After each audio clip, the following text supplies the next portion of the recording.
That is not your job. This is not a trial for a criminal charge of waste that you are alleging. This is Trump's discretionary determination from his presidential prerogative under the Constitution. Gosh, can you imagine your stomach? You're like, how much? Canceled. Yeah, canceled. I need to take a shower after these. For what? In doing what now? We paid how much for what? We're not going to unsuspend them. They're canceled. Rubio looked at every single one of them and they're canceled. Thanks for playing. Democrats continue to fight for the money to be turned back on. This is the case in front of Judge Amir Ali, the man born in Canada and practiced in Canada for a while before coming down here and deciding that he was going to unilaterally take over the executive branch and tell Marco Rubio what to do. His name is Judge Amir Ali. He's out of the DC District Court, lower level. His order was very aggressive. It says, you pay this money and you pay it by 11:59 p.m. on February 26, 2025. And the Trump administration, as soon as we saw that come down yesterday, we're like, oh boy, here it goes. And we were not let down. And so the judge gave us an order on the motion to stay his demand to pay these so-called NGOs, nonprofits, the Global Health Council, whatever that means. Okay, it means Democrat fundraisers. But what happened is the judge came back down, right? Last minute, everybody's saying, Judge, stop this. We're going to appeal this. The judge came, he said, look, I already granted a TRO back the day before Valentine's Day, February 13th, finding that these so-called doctors had shown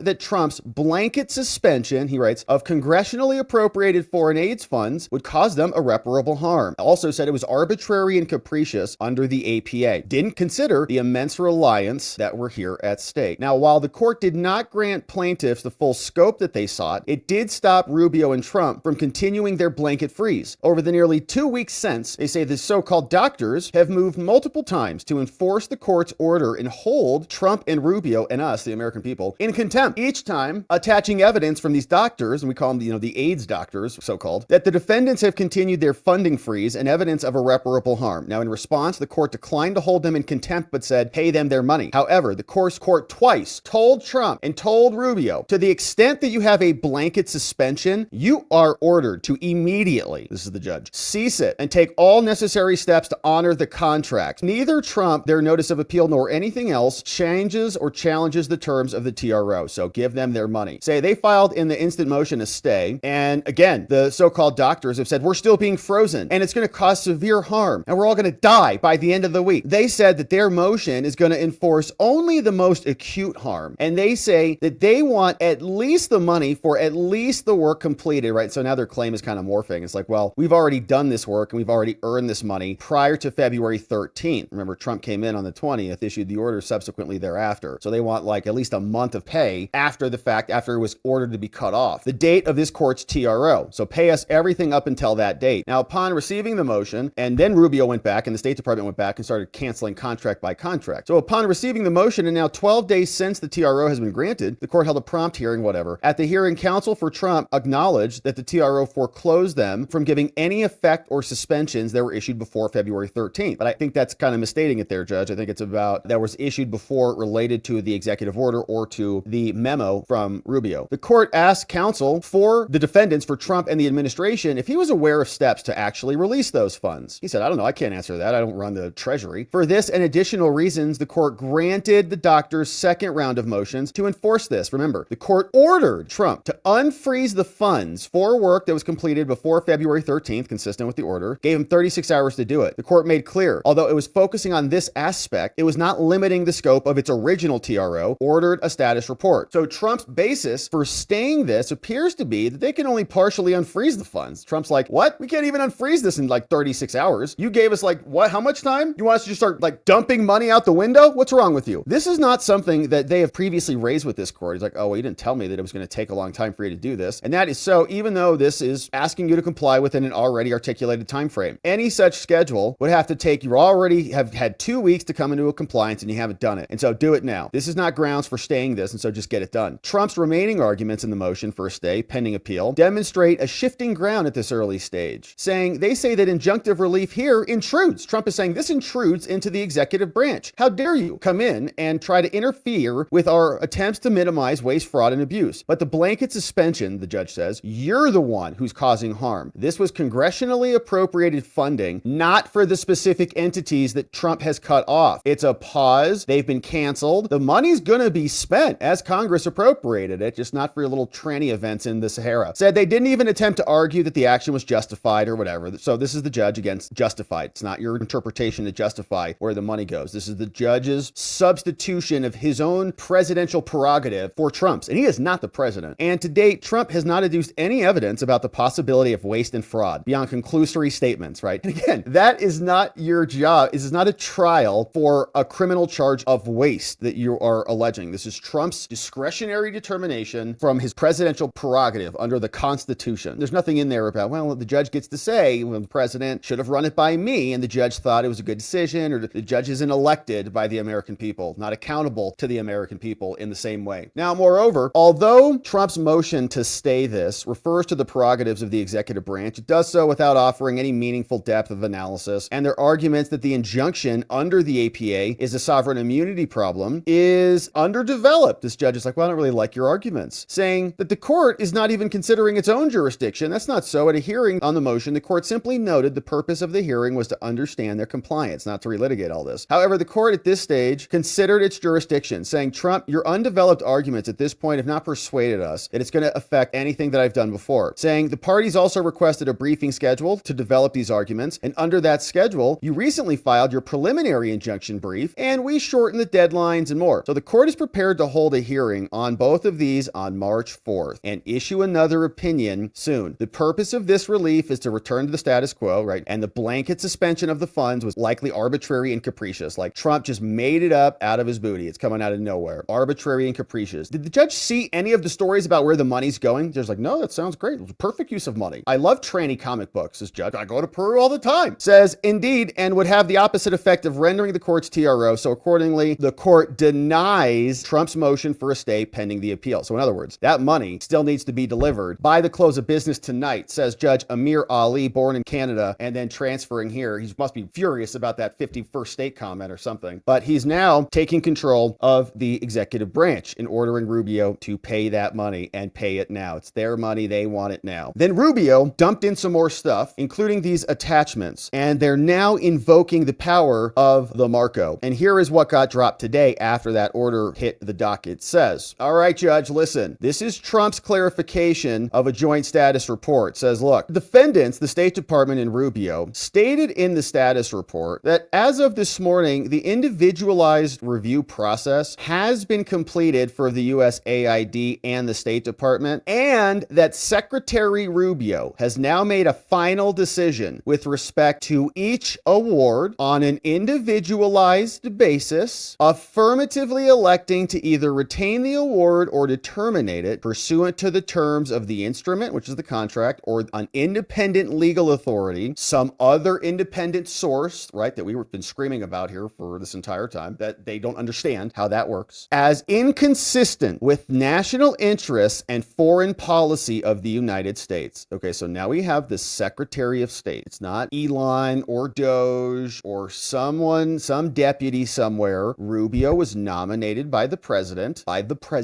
and confirmed by the Senate. He has looked at every single stinking, disgusting, corrupt contract that the prior administrations handed and doled out to their sycophantic constituents, who are now so-called civil servants who are suing the government to turn their money back on because they care so much about the American people and our will servants. So Rubio, thank you for doing that. I'm sure he had some late nights looking at all these disgusting contracts. Oh my gosh, can you imagine your stomach out? You're like, how much? Canceled. Yeah, canceled. I need to take a shower after these. For what? In doing what now? We paid how much for what? How many? Throw it out, right? It's just constant. Now, the statement is true for grants and federal assistance and award obligations. In addition, although the State Department has completed the review process for all grants and federal assistance awards, there are still 297 State Department contracts that need to be reviewed. There we go. So that is a new declaration. Now, we also have one exhibit here, which is Exhibit 1. Additional guidance. Okay, all these emails are being flying all over. Look at all these people on this email. All at USAID.gov. Jamie sent this one. Hey, dear colleagues, I'm following up on the notes issued on 2/23 regarding award terminations to provide additional clarification, says Jamie. Awards in Tranche 5 are being terminated for the convenience of the U.S. government pursuant to a directive from Marco Rubio in his capacity as acting director for USAID and or with Peter Morocco, who is performing the duties and functions for deputy administrators of USAID. Now, the decision to terminate terminate these individual awards is a policy determination vested in the acting administrator and the person performing these duties. And to effectuate this, all USAID contracting officers are subject to the direction of a procurement executive who is subject to the director and to the direction of the administrator. So this is the hierarchy. We understand there's questions about this and how court orders may apply. We have received direction and confirmation that the administration's legal posture is that these terminations do not currently conflict with any applicable court order. And as such, we've been directed to move forward with Tranche 5 terminations, independent source of cancellation. We will continue to monitor any new legal developments. Please consider this email for your files as the authority needed to cancel even more awards today. And if you have any questions, let us know. Please use this revised termination template if you got any questions about that. Dear colleagues, here's more. Secretary Rubio has reviewed and approved a new tranche of awards to be terminated. This was Tuesday yesterday at 12:30. Rubio, man, he's just out there. Cancel,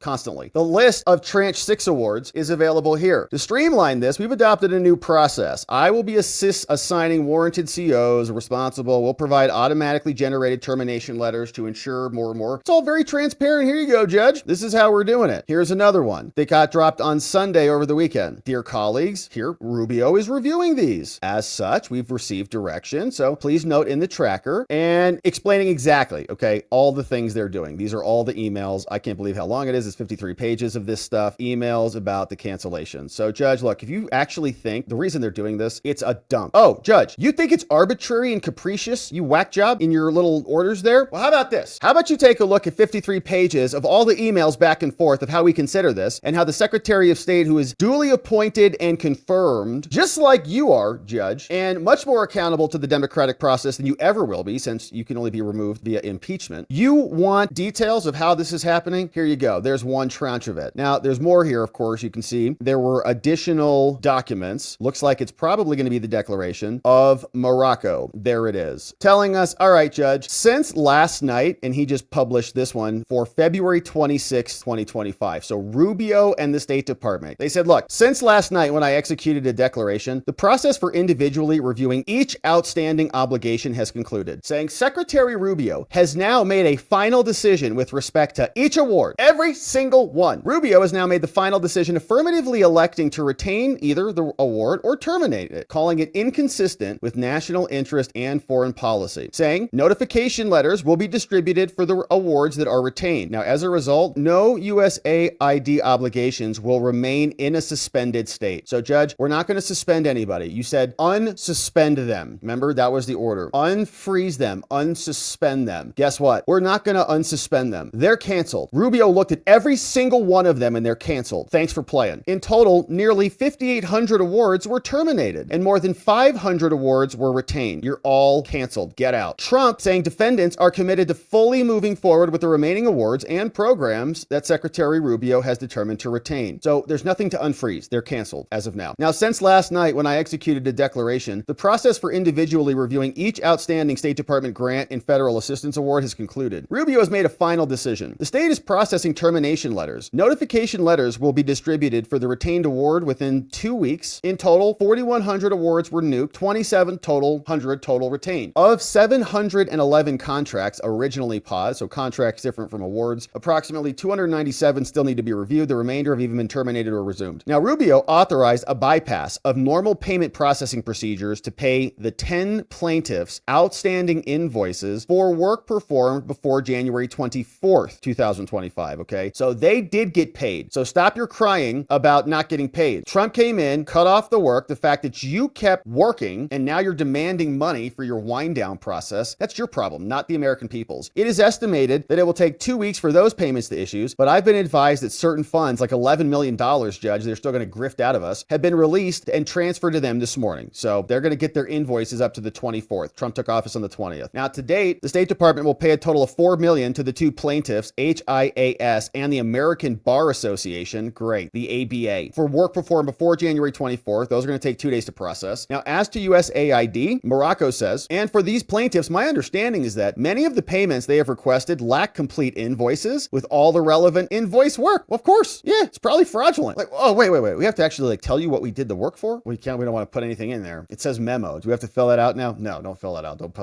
it. This has made it difficult to understand and verify anything. Like the fraud's over. Tell us what it was for. They're like health counseling. Oh, really? Oh, yeah. Ocean Conservancy. Yeah. We're going to stop global AIDS. Yeah, we're sure you are. Yeah. Now, as to USAID and for the plaintiff specifically, my understanding is that many payments are intermixed with other charges from the same vendor. No one can understand who to pay or what to pay for. Now, as to USAID and for these people suing, my understanding is that some of them submitted requests without names or specific members or vendors.